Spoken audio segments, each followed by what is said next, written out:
Bueno, en este caso nos preguntan el límite cuando x tiende a cero de la función 3 por 196x a la 4, así que es la función que estamos viendo acá, 3 por 196x a la 4 menos 225x a la 12 sobre 9 por 14x a la 2 menos 15x a la 6. Si nosotros hacemos lo primero que sería una sustitución directa, pues vamos a encontrar que esta parte nos da cero, ¿cierto? Y nos va a quedar cero dividido entre cero. Todos sabemos que cero dividido entre cero, pues lo que nos va a generar a nosotros cuando hacemos una división por cero, y en este caso cero sobre cero es un límite indeterminado o una indeterminación del tipo cero sobre cero. Entonces, ¿qué hacemos?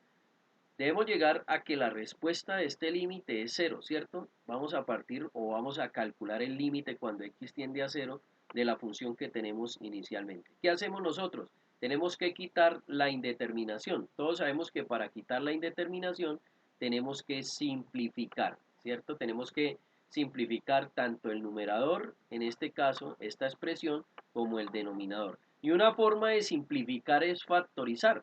Pero primero que todo vamos a mirar que acá en este caso yo puedo simplificar este 3 con este 9, ¿cierto? Y eso me va a dar como resultado un tercio que multiplica x a la 2.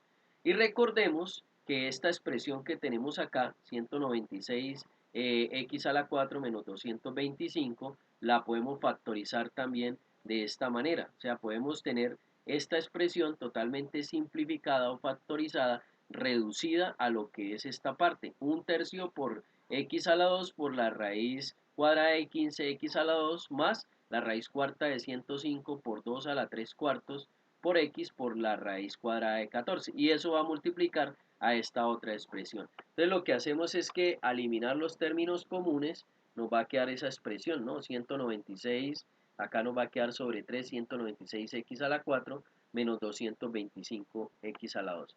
Miren, y concentrémonos en esta parte, muchachos. Para resolver esta parte que tenemos acá, para hacer la simplificación de esa expresión que está ahí, lo que tenemos que, primero que todo, es ir a factorizar esta parte que sería lo que se encuentra en el numerador. Cuando nosotros vamos a factorizar, nos vamos a dar cuenta que en esta expresión que está acá, en x a la 4 y en x a la 12, hay un factor común. Ese factor común es x a la 4. Entonces nos va a quedar como factor común x a la 4 que va a multiplicar a 196 menos 225x a la 8. Entonces, ¿qué vamos a obtener ahora? Una vez ya hemos hecho la factorización del numerador, por supuesto, vamos a obtener esta expresión. Miren la expresión que nos va quedando esta parte en el numerador, esto que está acá nos va quedando en el numerador y esto en el denominador.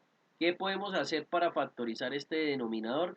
También sacar factor común entre x a la 6 y x a la 2, el factor común es x a la 2, entonces esta expresión en forma factorizada nos va a quedar x a la 2 que multiplica menos x a la 4 más 14.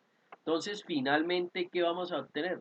Vamos a obtener tanto el numerador como el denominador factorizados. Por ahora, ¿no?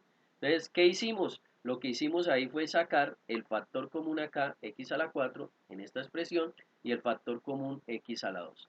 Una vez hacemos eso, tengamos en cuenta que nosotros cuando tenemos esta expresión que está acá x a la 4 y la expresión x a la 2, pues podemos restar los exponentes. Entonces, cuando nosotros restamos los exponentes, x a la 4 dividido entre x a la 2 nos va como resultado x a la 2, ¿cierto? Positivo. Eso quiere decir que nos va a quedar la expresión x a la 2 por 200 menos 225x a la 8 más 196. Y todo eso dividido entre 3 que multiplica menos 15x a la 4 más 14. Entonces es lo que vamos a obtener acá, que es la expresión que se encuentra acá en la parte inferior de su página.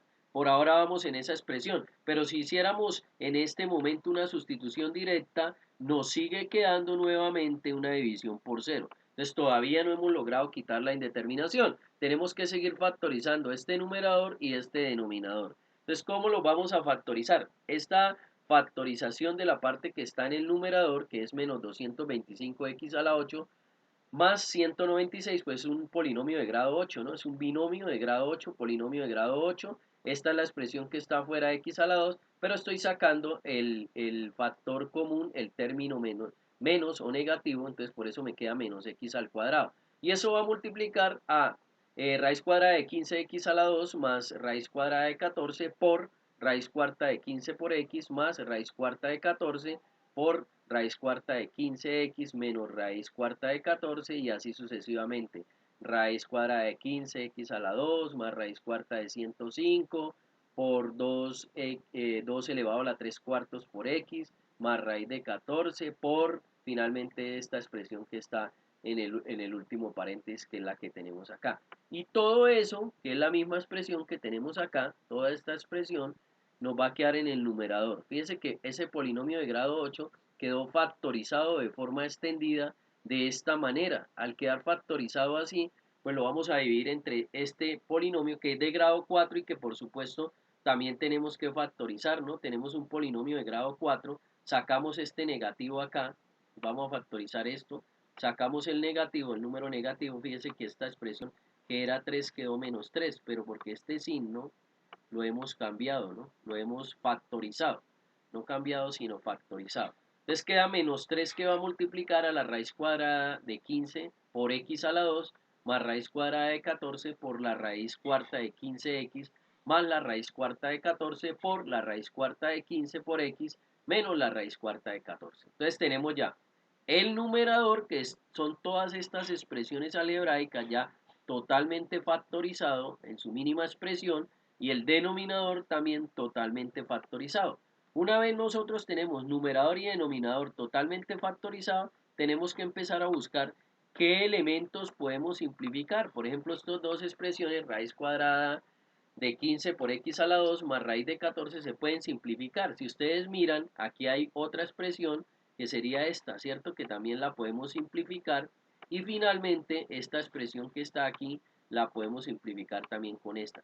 ¿Qué hace eso? Eso lo que hace es que en el denominador ahora solo nos quede este número 3. Ya no nos queda ninguna de estas variables. Ninguna de estas que son las que nos generaban a nosotros la indeterminación, o sea, la división por cero. Hemos logrado quitar esa división por cero, que era la que nos generaba a nosotros la indeterminación. Entonces, ¿qué nos va a quedar? Nos va a quedar de la siguiente manera. Nos va a quedar acá en este caso, esta expresión era la que teníamos sobre 3, ¿no? Este paréntesis sobre este. Entonces nos queda este 3, lo voy a sacar acá, ¿sí? Piensen que este 3 que tenemos acá como denominador, yo lo voy a multiplicar acá por x a la 2, entonces nos va a quedar esta expresión, 1/3 por x a la 2. Entonces esa expresión va a multiplicar a todo lo que teníamos acá. Entonces ya como no tenemos indeterminación, ya le podemos calcular el límite cuando x tiende a 0 a toda esta expresión. Y sin temor ya podemos hacer la sustitución directa. O sea, donde esté x, ponemos x por 0, hacemos una sustitución directa de ese límite. Entonces todo se va a volver 0, fíjense, 0 a la 2, esto se hace 0, más 0 por 0, 0 por 0, 0, toda la expresión se hace 0. Y al hacerse 0, pues entonces el límite nos va a dar 0. Entonces el límite de esa función que teníamos acá inicialmente, que nos dio una indeterminación, recordemos que existe ese límite, porque ya lo comprobamos que existe, el límite cuando x tiende a 0 de esta función, existe y es 0. ¿Cómo veríamos nosotros eso desde la parte gráfica? Miren, desde la parte gráfica, esta sería la gráfica de esa función, no es una gráfica complicada para la función, pero entonces vemos que cada vez que yo estoy cerca del 0 por la izquierda, pues estoy más cerca del 0 en f de x, ¿cierto? F de x está más cerca de 0, miren. Y cada vez que hago por la derecha lo mismo, que me acerco a 0 por la derecha, pues estoy más cerca en f de x de 0. Entonces el límite cuando x tiende a 0 de esta función, cuando me acerco, miren, si yo me vengo acercando, es como si viniera deslizándome por acá, entonces me acerco a 0 por la izquierda y me acerco a 0 también por la derecha, es decir, que ese límite existe y es 0. Hasta pronto.